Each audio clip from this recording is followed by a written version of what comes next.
Assalamualaikum warahmatullahi wabarakatuh. Halo teman-teman, perkenalkan nama saya Zara Ira Halfa dengan NIM 250701500027 dari kelas K mata kuliah Psikologi Perkembangan Anak. Jadi di sini saya tidak hanya akan mempresentasikan sebuah tugas, melainkan juga sebuah perjalanan pribadi saya.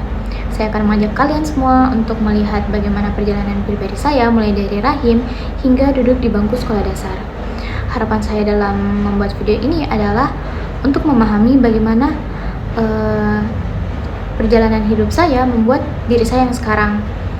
Saya juga ingin mengetahui bagaimana teori-teori yang sudah diajarkan di kelas itu tidak hanya sekedar kata-kata dalam buku, melainkan ada pada cerita kita masing-masing. Jadi cerita ini saya reka dari potongan-potongan informasi dan sumber utama saya adalah bunda saya yang dengan sabar menjelaskan ulang semua kejadian yang ada pada kehidupan saya dari kecil, bahkan dari dia rahim hingga saya duduk di bangku sekolah dasar. Saya juga punya beberapa foto kecil yang menjadi jendela saya ke masa lalu, tapi pasti ada tantangannya, yaitu bunda saya sudah lupa beberapa detail tentang kehidupan saya dan tidak ada buku KIA serta foto WSG. Tetapi menurut saya ini menarik karena ini menunjukkan bahwa kita dapat memahami perkembangan kita walaupun datanya itu tidak lengkap. Baik di masa prenatal, seperti banyak kehamilan, perjalanan membawa saya ke dunia ini tidaklah begitu mulus. Bunda saya menceritakan bahwa ia mengalami hipermesis gravidarum, yang dimana ini adalah sebuah kondisi medis yang membuatnya muntah atau mual secara berlebihan. Tentu saja ini berdampak atau beresiko serius pada asupan nutrisi dan kesehatan janin, yaitu saya. Tetapi di tengah badai medis itu ada pelindungnya. Saya memiliki dua perisai. Yang pertama adalah perawatan medis yang proaktif. Bunda saya rajin kontrol setiap bulan untuk memastikan bahwa saya tumbuh dengan baik di dalam kandungan. Dan yang kedua adalah dukungan luar biasa dari keluarga besar saya, ayah saya, kakek saya, dan nenek saya. Tentunya mereka sangat bahagia karena saya memiliki kakak laki-laki dan mereka sangat menantikan anak perempuan, yaitu saya. Baik, dari masa prenatal yang sudah saya ceritakan tadi, bagaimana sih hasil kondisi saya saat dilahirkan? Nah, jadi saya lahir normal pada sore hari tanggal 9 Agustus 2007 di Rumah Sakit Bayangkara dengan berat 3,1 kg dan panjang 47 cm. Ini adalah babak pertama saya yang ditandai dengan kemenangan faktor pelindung atas faktor risiko. Sering bertambahnya usia, saya sudah mulai mempelajari psikologi dan saya mulai tertarik untuk menganalisis bagaimana sebenarnya perjalanan hidup saya. Baik, jadi di analisis teori yang pertama itu dari sudut pandang teratologi dan epigenetik. Jadi kondisi bunda saya adalah bahaya prenatal atau prenatal hazard yang nyata. Ini tuh berpotensi mengganggu perkembangan saya. Tapi teori epigenetik memberi saya harapan. Teori ini mengajarkan bahwa lingkungan bisa mempengaruhi cara kerja gen kita. Stres fisiologis bunda saya karena hipermesis adalah satu sisi, tetapi lingkungan yang penuh cinta, tenang, dan didukung adalah sisi lainnya. Saya percaya lingkungan positif inilah yang membantu menyalakan gen-gen kebaikan dan mematikan potensi risiko. Nah, jadi di analisis teori kedua yaitu sistem ekologi Brown Van Berner. Dalam dunia saya, teori ini berlaku sempurna. Mikrosistem saya yaitu lingkungan langsung yang terdiri dari ayah, bunda, nenek, dan kakek saya sangat kuat dan suportif. Mereka adalah benteng pertama saya. Kemudian ada mesosistem yang sehat, yaitu interaksi antara keluarga saya dengan tenaga medis. Nah, kolaborasi ini memastikan saya mendapatkan perawatan medis terbaik. Yang ketiga ada teori psikososial Erikson. Jadi semua ini menjadi fondasi bagi tahap pertama dalam hidup saya, yaitu kepercayaan versus ketidakpercayaan atau trust versus mistrust. Nah, lahir dengan selamat tanpa komplikasi dan langsung disambut oleh keluarga yang penuh kasih adalah modal awal terbaik untuk membangun rasa percaya dasar saya pada dunia. Baik, jadi tentu saja analisis pribadi saya mengenai teori-teori yang saya ketahui tidak sekedar perasaan saya. Ada bukti ilmiah yang mendukungnya. Saya menemukan sebuah studi seminal oleh Glover O'Connor and O'Donnell pada tahun 2010. Nah, studi ini menegaskan bahwa stres prenatal seperti yang dialami bunda saya memang dapat meningkatkan risiko masalah perkembangan di kemudian hari. Tapi ini adalah poin penting. Studi tersebut juga menekankan peran dukungan sosial sebagai buffer atau penyangga. Dukungan sosial yang kuat inilah yang secara efektif melindungi janin dari dampak negatif stres tersebut. Jadi studi ini bagi saya seperti memvalidasi pengalaman keluarga saya. Dukungan dari ayah, nenek, dan kakek bukanlah hal yang sepele. Itu adalah penyangga super yang menyerap semua dampak negatif dari hiperemesis. Kita masuk ke masa bayi. Jadi perkembangan fisik saya itu sungguh impresif. Saya tumbuh sangat sehat berkat perawatan rutin dan imunisasi lengkap. Kemudian motorik saya itu menunjukkan kemajuan yang luar biasa cepat. Jadi di masa bayi itu ternyata saya adalah anak yang sangat aktif dan sedikit tidak kesabaran. Jadi bunda cerita itu di usia 5 bulan saya sudah berusaha untuk membalikkan badan. Saya sudah bisa membalikkan badan. Kemudian lebih menariknya lagi di usia 6 bulan itu saya lebih tertarik untuk berdiri dan berjalan menggunakan kereta dorong daripada merangkak. Kemudian hanya dalam sebulan itu saya sudah bisa berdiri dengan memegang barang atau furnitur yang ada pada sekitar saya. Dan pencapaian terbesar saya itu pada usia 9-10 bulan, yaitu saya sudah bisa berjalan 1 atau 2 langkah. Baik, secara kognitif saya sudah memahami konsep sebab akibat dari bermain Lego dan menguasai objek permanence atau mencari barang yang telah disembunyikan oleh orang tua saya sejak usia 1 tahun. Kemudian saya juga pandai dalam meniru gerakan atau imitasi saat mendengar musik. Jadi ketika saya melihat orang lain melakukan gerakan saat ada musik, saya juga ikut melakukan gerakan tersebut. Kemudian di perkembangan bahasa saya itu sangat awal, mulai dari babbling atau mengoceh sejak usia 4 bulan, seperti pada anak pada umumnya. Kemudian mengucapkan kata pertama yaitu papa. Sebenarnya saya heran juga kenapa kata pertama saya papa, padahal saya tuh panggil orang tua saya itu bunda dan ayah. Kemudian di usia 6 bulan itu ketika saya melihat makanan, saya sudah bisa mengucapkan mam. Nah, di perkembangan sosial emosional itu saya memiliki pola keterikatan yang kuat. Sebenarnya saat saya tidak bersama bunda saya, saat saya bersama orang lain itu saya tidak begitu rewel. Yang intinya kebutuhan saya itu terpenuhi, yaitu ASI. Tapi saya bisa ditenangkan dengan permainan yang berbunyi dan ASI. Kemudian memasuki usia 1 tahun, saya sudah mulai menikmati permainan yang sifatnya interaktif seperti cilukba dan bertepuk tangan saat mendengar lagu. Kemudian puncak rasa ingin tahu saya itu terjadi di sekitar usia 1,5. Dan pada usia 1,5 tahun, saya mulai memahami aturan sederhana. Walaupun saya menangis ketika barang berbahaya itu diambil yang saya pegang, itu adalah awal dari pemahaman saya tentang apa yang benar dan apa yang salah.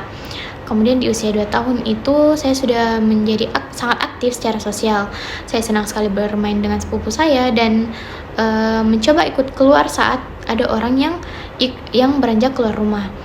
Kemudian meskipun aktivitas harian saya sudah teratur, saya hingga usia 2 tahun itu saya masih sangat membutuhkan kehadiran bunda saya saat tidur. Ini adalah sumber rasa aman yang sangat kuat bagi saya. Baik, kita masuk ke analisis teori. Yang pertama ada perkembangan kognitif dari teori Piaget. Nah, di mana ini ada objek permanen atau saya sudah mampu mencari mainan yang disembunyikan, yang menandakan saya memahami bahwa benda tetap ada meskipun tidak terlihat. Nah, ini adalah tonggak penting di tengah tahap sensori motor. Kemudian ada representasi mental. Saya dapat menirukan gerakan ketika mendengar musik. Ini menunjukkan saya mulai membentuk representasi mental, yaitu pondasi awal dari kemampuan berpikir simbolik, kemudian pembentukan skema. Nah, di sini saya melalui aktivitas seperti menyusun Lego dan bermain masak-masakan. Saya aktif membangun skema, di mana saya melakukan asimilasi dan akomodasi untuk memahami pengalaman baru. Kemudian ada perkembangan psikososial dari teori Erikson, itu tahap trust versus mistrust, di mana konsistensi orang tua saya itu dalam memenuhi kebutuhan dasar seperti makanan, tidur, ASI, dan kenyamanan membantu saya membangun rasa percaya yang kuat. Nah, kedekatan dengan bunda saya saat tidur sampai usia 2 tahun juga itu memperkuat rasa aman saya. Kemudian ada tahap autonomi versus shame and doubt, di mana menjelang usia 1 sampai 2 tahun saya mulai menunjukkan dorongan untuk mandiri, keinginan memegang benda sendiri walaupun itu termasuk benda yang berbahaya, dan rasa marah saat barang itu diambil adalah tanda berkembangnya otonomi. Kemudian yang keempat, perkembangan sosial, emosional, dan keterikatan dari teori Bowlby.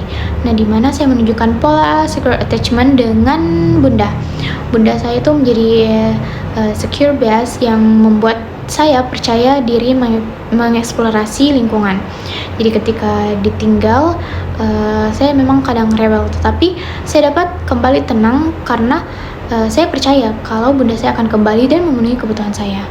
Kemudian rewel di malam hari juga itu karena saya ingin ditemani bicara, bukan hanya kebutuhan kenyamanan, tetapi juga tanda awal kebutuhan interaksi sosial yang kuat. Baik, kita masuk ke masa kanak-kanak awal, di mana pada usia 2 sampai 6 tahun. Pertumbuhan fisik saya itu menunjukkan pertumbuhan yang stabil dengan tinggi 105 cm dan berat 13,5 kg. Dan kesehatan saya itu bisa dibilang baik karena daya tahan tubuh saya yang mampu pulih dari penyakit umum seperti demam dan flu dalam beberapa hari. Kemudian saya juga sudah mampu melakukan kemampuan dasar seperti berjalan, berlari, melompat, dan turun tangga itu pada usia 2-3 tahun. Dan perkembangan signifikan di usia 4-5 tahun saya itu, saya sudah mampu memegang pensil, menggambar, mewarnai, dan makan sendiri. Lanjut, di perkembangan kognitif saya itu, saya sudah menunjukkan kemampuan berpikir simbolis yang kuat, terlihat dari saya meniru peran menyapu sebagai simbol ibu dan cuci mobil sebagai simbol ayah. Dan saya juga bermain peran seperti ingin menjadi princess. Kemudian perkembangan bahasa saya itu sudah mencapai literasi awal yang luar biasa, mampu mengenal huruf di usia 4-5 tahun dan membaca di usia 5 tahun. Nah, kemudian perkembangan sosial emosional saya itu menunjukkan inisiatif tinggi, mencari teman, mencoba hal baru, dan mulai membentuk identitas diri dengan preferensi yang kuat atau memilih warna pink, ingin menjadi princess. Kemudian di perkembangan moral saya itu menunjukkan kepatuhan terhadap aturan yang ditetapkan oleh otoritas seperti orang tua atau guru, seperti patuh pada jam tidur siang. Baik, kita masuk ke analisis teori. Pertumbuhan melambat tapi konsisten. Kematangan korteks prefrontal, dynamic systems theory dari buku Sentra.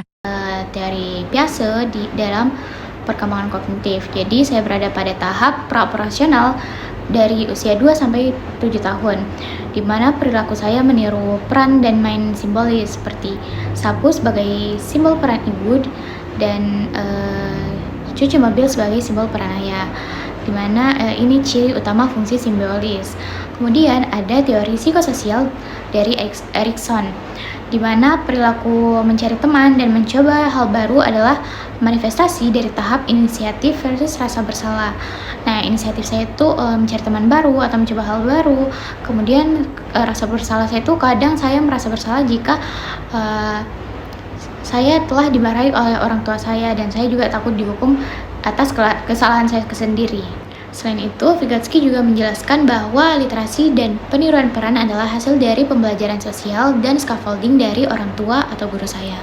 Nah, kemampuan membaca saya di usia 5 tahun adalah bukti emergent literasi yang berhasil dan didukung oleh lingkungan yang kaya bahasa menurut teori Santrok dan Whitehurst and Lonergan di Child Development and Emergency Literacy. Kemudian ada teori Piaget dengan perkembangan moral, di mana kepatuhan saya terhadap jam tidur menunjukkan moralitas heteronomus, di mana aturan dipandang mutlak dan berasal dari otoritas dari orang tua atau guru. Kita masuk ke masa kanak-kanak tengah hingga akhir, di mana perkembangan fisik saya itu sudah memiliki koordinasi, keseimbangan, dan irama yang baik, yang dapat dilihat dari hobi saya menari yang berlangsung dari TK hingga SD. Kemudian secara kognitif saya itu menonjol secara akademis, di mana saya bercepat dalam berhitung logis dan memiliki kesadaran diri atau metakognisi akan kebutuhan belajar, yaitu dengan mengambil bimbingan belajar. Kemudian kemampuan membaca saya sangat fasih pada usia 6 tahun 3 bulan menjadi kunci kesuksesan akademis saya. Secara sosial emosional, saya mampu beradaptasi mengikuti tren mode dan memiliki pertemanan atau geng pro akademis. Dan dalam aspek moral, saya menunjukkan perilaku baik seperti saya sering dapat peringkat 2 dari kelas 1 hingga kelas 6 SD. Kemudian saya sering menolong teman, dan saya juga sudah masuk sudah ikut dalam majelis atau ikut mengaji. Baik, kita masuk ke analisis teori, di mana saya sudah berada pada tahap operasional konkret menurut teori Piaget.